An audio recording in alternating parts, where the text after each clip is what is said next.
Freshest Anime is confused, bro. I cannot figure out for the life of me why reactions to Call of the Night Season 2 bomb on YouTube. This show is so damn good, and you know what? I literally made a video about this, right? This is so sad. Actually, this is something funny I'm about to show you right now. Here's something really funny I'm gonna show you. Because I made a video called This Is So Sad, right? This is... Sorry. Sad? This is so funny. Look at these video titles, bro. This... Come on. This is beyond sad. This is actually so sad. This is... How many times can I repeat the same fucking title over and over again? But the reason I'm bringing this up to you is because I believe this is a video where I posted after seeing the performance of Call of the Night Season 2, right? And it is so fucking sad. The saddest thing is this video is gonna do better than any other Call of the Night videos too. Right? And I think there's some comments in here basically saying like, I can't believe this got more videos. I can't believe bro like, you know, made this fucking video and it's gonna get more video. Like, it's so sad to see one of my favorite shows perform so poorly. Anyways, it's stuff like that. And I've already talked about it, but let's read some tweets about it and then explain to you my thought process and why it's doing bad. Song Drip Woo, aka your boy Roshi, comes in and says, I was just thinking about this last night. One of the best shows this season by far. And I do agree. I don't think it's the best show, but I think that Call of the Night is like, it's top 10. I mean, when you say top 10 though, out of like how many seasonal animes really come out? Seasonal animes that people really watch too, right? We've covered a lot of different shows and it's usually 30 in the beginning. So top 10 doesn't really sound that impressive. Would top 5 be okay? I mean, Dan Dan Dan, I really love Fragrant Flower. Summer Hikaru is really interesting. Secrets of Silent Witch is a killer. Kuribate is kind of dying off recently, but it's still really exciting and fun. There's a lot of great animes, but I think it's easily top 10 and it can be argued to be top 5, right? And that means that the viewership numbers should at least be competing with these other shows, right? Yet it's not. Even though I think the show isn't good and extremely carried by how fun and great Nazuna is, it's more likely flopping because it isn't on Crunchyroll Netflix. I disagree with this take. I think that people have way too much like emphasis on distributions and how that audience, you know, watches anime reactions on YouTube. Because we know about this anime, right? Everybody knows about this. Fragrant Flowers. This got cucked. This shit ain't even coming out until October. Because Netflix decided, hey, early release for Japan? Fuck you internationals. Why do they do that?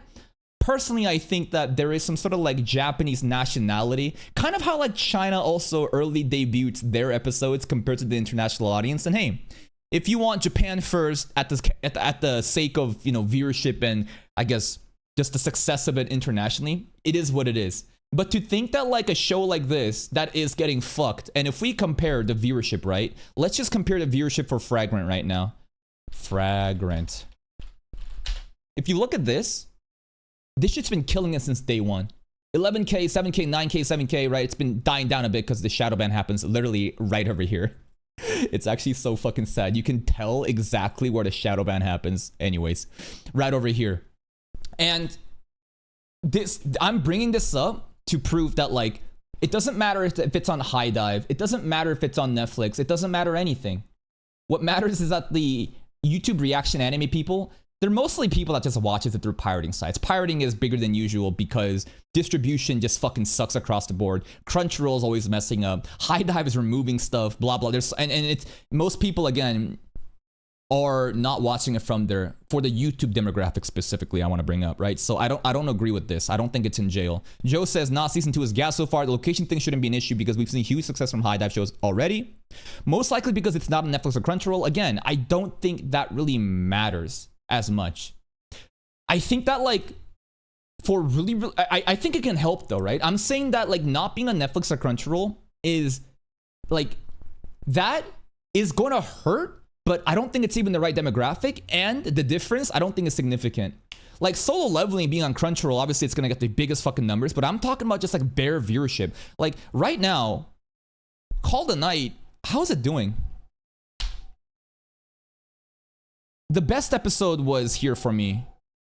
And obviously, you gotta take this with a grain of salt because obviously, like, and most people just came here for the Creepy Nuts opening, bro, with the 30K stuff, right? Most people just want to watch openings. What's really cool though is that the season 1 compilation is about to hit 10K views because I put it all in together. I do think that like putting everything together does help with viewership because if you upload every single episode, not every episode is gonna be bangers, right?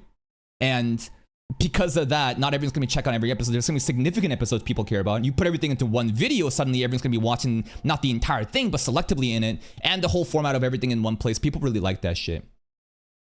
And you can clearly see that the viewership is fucking sad across the board, right? It is so sad. I don't think it's the distribution stuff. I think that it could help, but not significantly. What else is there? It's crazy. The new episode is great and usual, but I want to post it on YouTube, but I just know it'll bomb. Yo. And I need you to understand something. Every Call of the Night reaction I put up on YouTube, I am burning money. Because I know that if I reacted to anything else, I could get more views than it. I have to spend time to watch the anime, which I enjoy. That's why I'm doing it. Then I basically send it to my editor who's getting paid to do it. Then I upload a video and the video bombs. The video bombs, so it's gonna get less money than usual to offset the business cost. But on top of that, when you have low performing videos, it sends bad signals to the algorithm. I don't think it's gonna be the death of my channel. No. But like, if you keep taking L's over and over again, and thankfully, because like my channel, I upload so many fucking different videos a day. We're kind of like, do you guys understand the concept of ETFs or index funds and stocks? It's this idea that like rather than picking one stock and putting all your money in it, you pick this thing where it has a portfolio of like many different things, so that even if one thing fails, you don't drown with this shit. Maybe that's not a good example for you guys because you don't care about finance, but like what I'm trying to say is my current content strategy has it such that I am spreading out the L's. I am spreading out the L's such that it does suck, it hurts, but it's not the end of the world because there's other videos that's gonna offset for it. That's kind of the idea. And many people decide to take it to Patreon exclusive, right? Because like, obviously, what's the point in investing into a show when it's not gonna make money from it? It's a business at the end of the day. And if you truly love the show, you can and if the business strategy works out in your favor, you can just like pay gate that shit on Patreon so that, hey man, I can't upload this shit here, but we can check out Patreon. It also helps with copyright stuff too. Not to mention a lot of competition right now. Call of the Night is at the bottom of the list for enemy, even the ones that know about it. I also disagree with this take. People think that like, okay, first of all, like straight up, like distribution doesn't matter, right? Because I just want to list down the points that I want to bring up, right? Like basically like Crunchyroll or Netflix, you know, or a High Dive, right? Doesn't matter. Why? Because Fragrant Flowers, right? I think Fragrant Flowers is a great example to, you know, basically go against that. A show that is literally not even available internationally is doing well internationally on YouTube because most of the audience is different, right? Most people are watching, right? YouTube reaction demographic is totally different, right?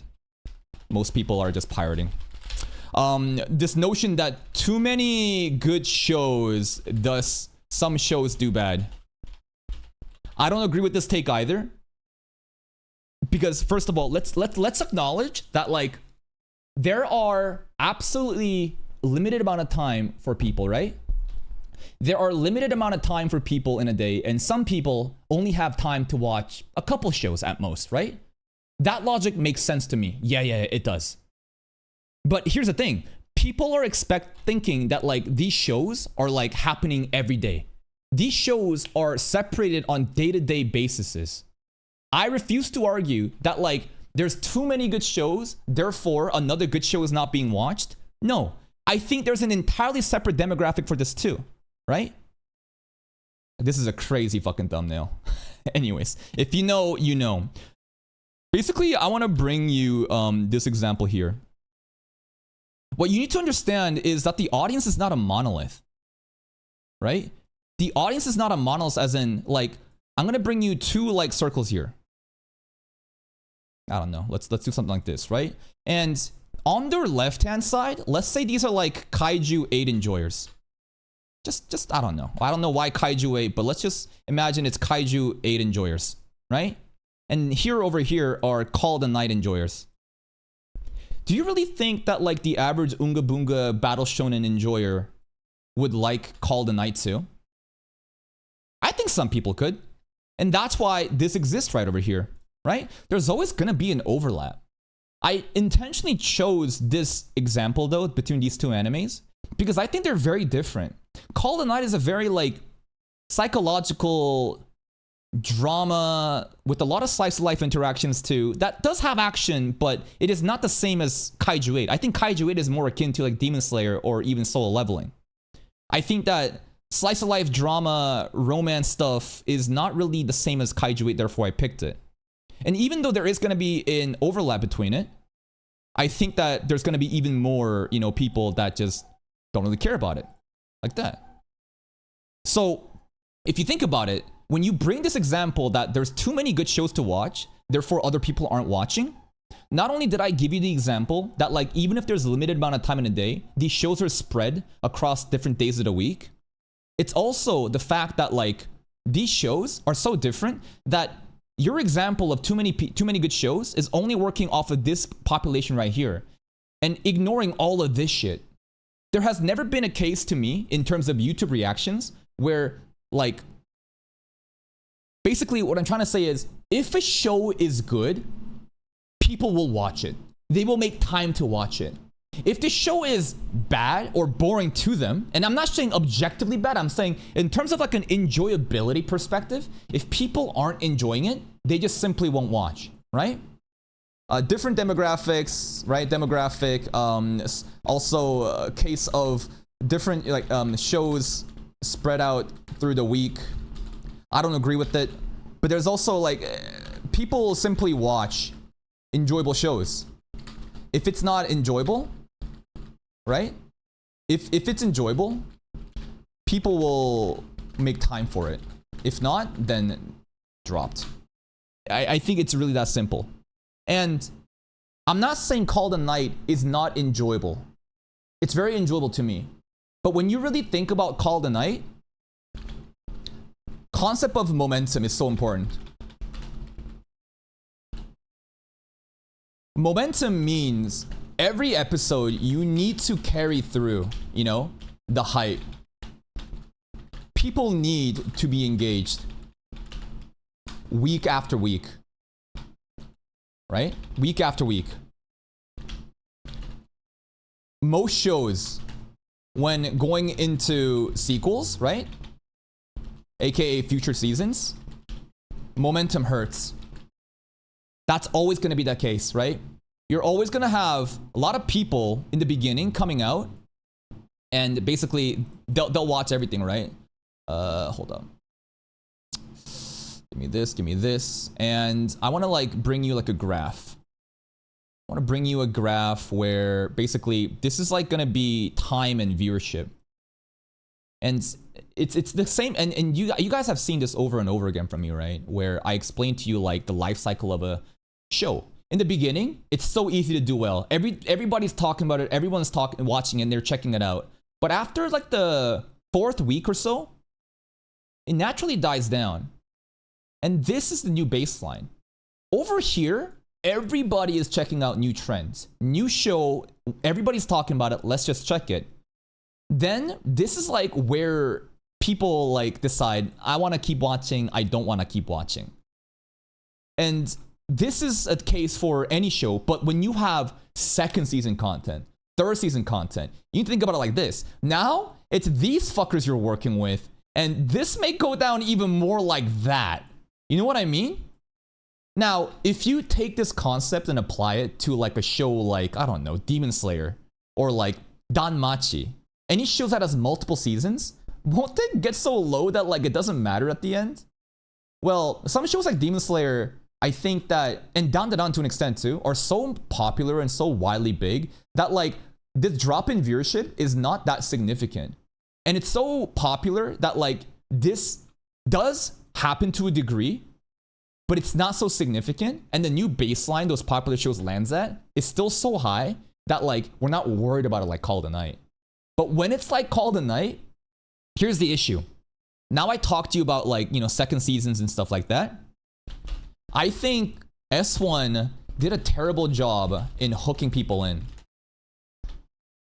Do you guys understand what the term hook means, right? If you've like done English in high school or whatever, there's this like literary device or some sort of mechanic called a hook where in the beginning, you want to be impactful.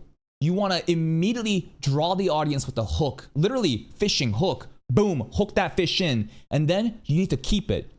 I think that hooking people in and retaining them.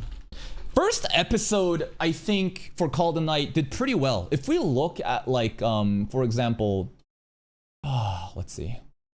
Let's compare like your boy Roshi's. I think he's a good example for that. Your boy Roshi, Call of the Night. Right? If we look at this, his season 1 reaction 3 years ago, 121,000 views. That's fucking killer. Season 2, 20,000 views. Does that mean Yoroshi's falling off? No. Their channel is doing better than ever. And I think that season 1 in the beginning did really well because there is a big manga fandom for this. A lot of people are hyping it up. And the nature of a first episode, it is kind of shocking, right?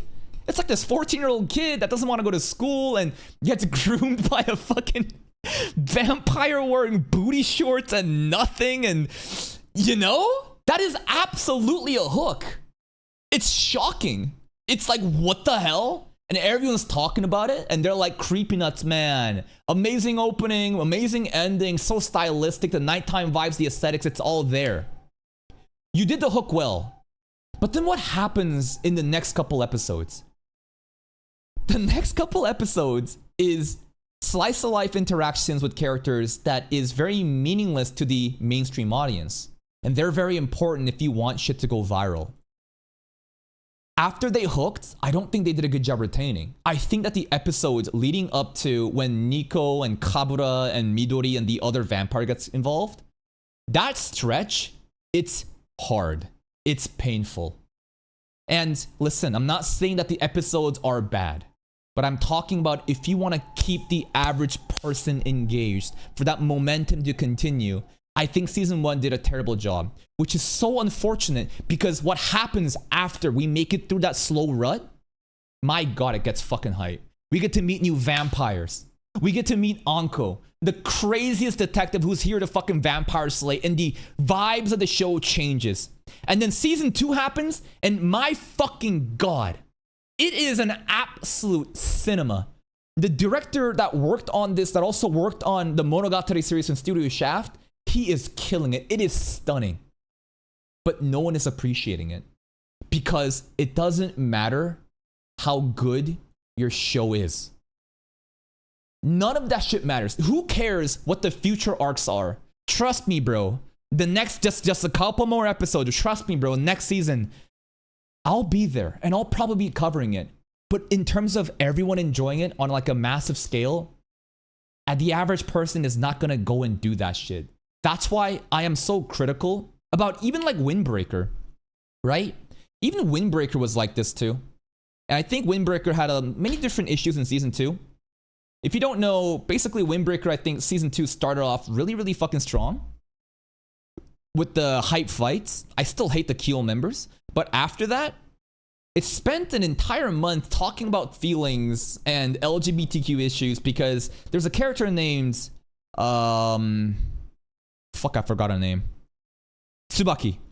And Tsubaki is a character that they developed because in order for you to understand the resolution of what happens in these next coming episodes where it gets really hype again, Tsubaki's origins are important. But they spent 4 to 5 weeks doing that shit and it killed the momentum. Luckily, there is still like a hardcore amount of people that cared about Windbreaker. I think my viewership is not a good example to show because I never had that mainstream appeal. I think Michelangelo or some other channels are better to show on, but I'm just trying to bring you other examples where I think momentum is so fucking important. You start fucking around and the pacing slows down in the middle of a show. Most people drop off and like, you can't recover it.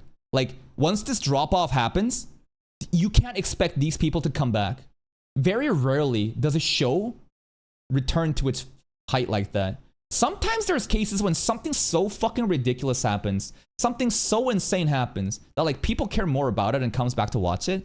But it's really, really hard to do that shit. And that's why I believe Call of the Night is doing bad on YouTube.